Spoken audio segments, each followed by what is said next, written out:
जाता है। निकालने के बाद बताया जाता है सारे जवान फौजियों को तैयार कर दिया जाता है। सारे जवान फौजी तैयार हो जाते हैं, उनको असलहा दे दिया जाता है। असलहा लेकर के सारे फौजी खड़े हो जाते हैं। मुसलमानों तारीख हमें बताती है जब सारे फौजी असलहा लेकर के खड़े हो जाते हैं ना तो बताया जाता है अब तैयब बादशाह को तक ये पैगाम पहुंचाया जाता है कि बादशाह सलामत आपका हुक्म मानते हुए सारे बूढ़े फौजियों को निकाल दिया गया। गौर से सुनना मेरे भाई, एक आज सारे बूढ़े फौजियों को निकाल दिया गया है और निकालने के बाद जवान फौजियों की कतार लगा दी गई है। जितने आपके फौजी सिपाही हैं सबके सब जवान हैं। अल्लाह पर बताया जाता है जब बादशाह को खबर मिली है, अब बादशाह अपनी सल्तनत अपनी कोठी से निकला है, अपने बंगले हवेली से निकला है। निकलने के बाद अपने सिपाहियों को देखने के लिए आया है। मुसलमानों बताया जाता सारे नौजवान सिपाही खड़े थे, सारे नौजवान अफसर खड़े थे और बताया जाता जैसे तैयब बादशाह आकर के पहुंचा है, जैसे तैयब बादशाह आकर के पहुंचा है अपने सिपाहियों को देखा है तो देखने के बाद होना तो यह चाहिए कि तैयब खुश हो जाता, लेकिन तैयब खुश नहीं हुआ था बल्कि आंखों से आंसू गिरना शुरू हो गए थे, रोना शुरू कर दिया था। और रोते रोते तैयब बादशाह जमीन पर गिरता है। जमीन पर गिरने के बाद बेहोश हो जाता है। मुसलमानों लोग किसी तरीके से होश में लाते हैं। जब तैयब बादशाह होश में आता है तो होश में आने के बाद लोग उसकी सल्तनत पर पहुंचते हैं। पहुंचने के बाद कहा बादशाह सलामत है, अगर जान की खैरियत करो तो बात पूछ लो। बादशाह ने पूछा क्या पूछना चाहते हो? तो बादशाह से लोगों ने कहा ए बादशाह सलामत जरा ये बता दो, आप जब सिपाहियों को देखने के लिए गए हैं तो आपके सिपाही सबके सब खड़े तैयार हो गए थे, आप वहां जाकर के रोने क्यों लगे हैं और आप जमीन पर गिर करके बेहोश क्यों हो गए हैं? मुसलमानों तारीख बता दी है। उस वक्त तैयब बादशाह ने जुमला कहा था, गौर से सुन लेना। तैयब बादशाह ने कहा जब मैंने अपने फौजियों को देखा था, जब अपने सिपाहियों को देखा था तो उस वक्त मुझको मेरी सल्तनत नहीं याद आ रही थी, मुझको मेरी बादशाहियत नहीं याद आ रही थी, बल्कि करबला वाला हुसैन मुझको याद आ रहा था कि अगर ये सिपाही उस वक्त होते तो एक सिपाही को इमाम हुसैन के कदमों पर कुर्बान कर देता। मुसलमानों बताया जाता है तैयब बादशाह 4-5 साल हुकूमत किया। 4-5 साल हुकूमत करने के बाद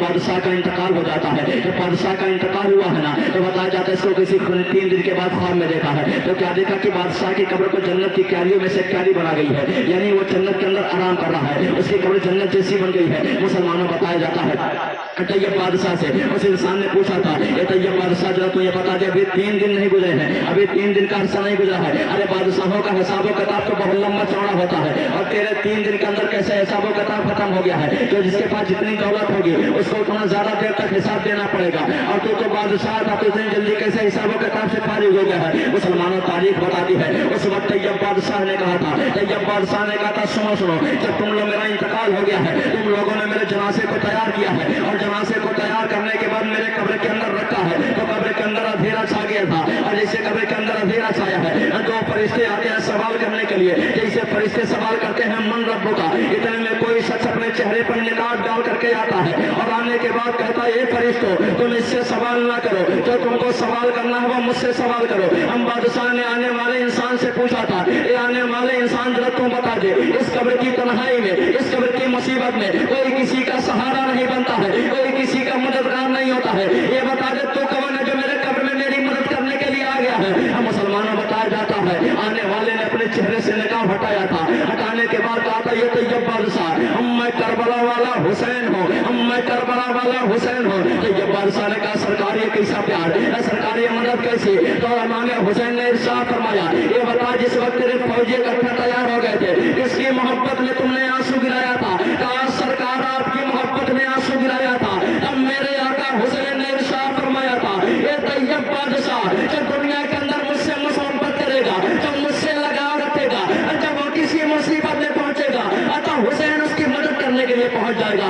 अरे तैयब बादशाह तो कब्र के अंदर आया है मुसीबत में था, कब्र के अंदर आया है परेशानी में था, हम मुझसे मोहब्बत करता था, हम मैं तेरी मदद करने के लिए कब्र के अंदर आ गया हूँ और मैदान महशर आ लेने दे तेरा हाथ पकड़ करके अपने साथ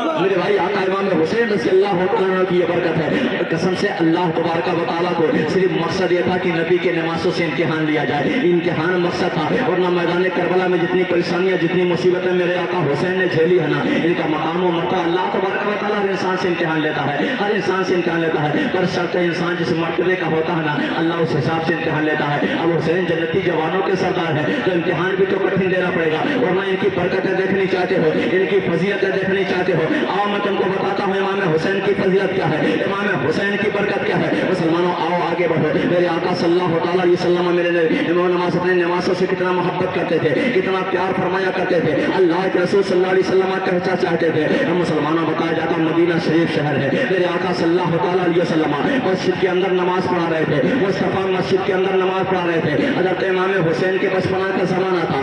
آقا امام حسین کے بچپنا کا زمانہ تھا. میرے مصطفیٰ حالت نماز میں تھے. امام حسین مسجد کی طرف چل دیتے ہیں. بچپنا کا زمانہ تھا. مصطفیٰ نماز پڑھا رہے تھے. مسلمانوں چلتے چلتے امام حسین رضی اللہ تعالیٰ عنہ مسجد کے اندر پہنچ جاتے ہیں. آقا سجدے کی حالت میں تھے. میرے آقا صلی اللہ علیہ وسلم کے پشت انور پر نبی کے نماز امام حسین نے سواری کر لیا ہے, یعنی پشت انور پر بیٹھ جاتے ہیں. ہونا تو یہ چاہیے تھا کہ پیغمبر اسلام نماز ختم کر دیتے, ہونا تو یہ چاہیے تھا کہ میرے مصطفیٰ سر کو سجدے سے اٹھا لیتے, لیکن مسلمانوں میرے آقا صلی اللہ علیہ وسلم نے سبحان ربی الاعلیٰ پڑھنا شروع کیا ہے. سبحان ربی الاعلیٰ پڑھتے جا رہے ہیں. دل کے اندر یہ خیال آتے جا رہا ہے کہ ابھی نواسا پیٹھ پر ہے, ابھی نواسا پیٹھ پر ہے. ایک دو بار نہیں, یہ مسلمانوں 4-6 بار نہیں, ہمارے تمہارے پیغمبر نے 72 مرتبہ سبحان ربی الاعلیٰ کہا تھا. 72 مرتبہ سبحان ربی الاعلیٰ کہا تھا. ہم نبی کے نماز سے, نبی کے پشت انور سے نیچے اترے تھے. ہم نبی کے نماز سے, نبی کے پشت انور سے نیچے اترے تھے.